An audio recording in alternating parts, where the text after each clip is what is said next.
काही लोकांकडून समाजामध्ये तेढ निर्माण करण्याचं काम हिंदी राष्ट्रभाषा नाही, मात्र अनेक राज्यांमध्ये हिंदीचा वापर केला जातो।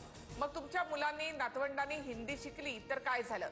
भाषावादावर अजित पवार यांचं वक्तव्य।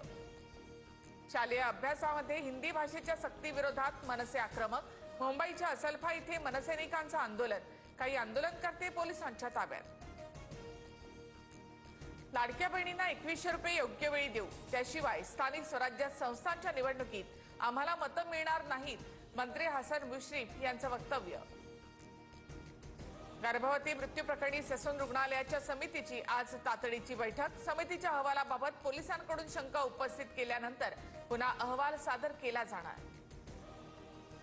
ससून रुग्णालयाचा अहवाल जाणून टाका। गर्भवती मृत्यू प्रकरणी खासदार सुप्रिया सुळे संतप्त। मंगेशकर रुग्णालयाच्या विरोधात आम्ही कोर्टात जाऊन न्याय मिळवू, सुळेंची प्रतिक्रिया।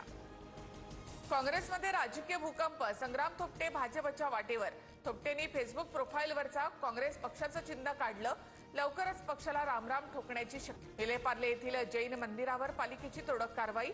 मंदिराच्या समर्थनार्थ जैन बांधव एकवटले, अहिंसक रॅलीचं आयोजन। कारवाई केलेल्या मंदिरात जैन बांधवांकडून आरती। यवतमाळच्या कारेगावमध्ये हंडाभर पाण्यासाठी महिलांचा संघर्ष। पाण्यासाठी दररोज 3 किलोमीटर पायपीट, शासनानं उपाययोजना करण्याची मागणी।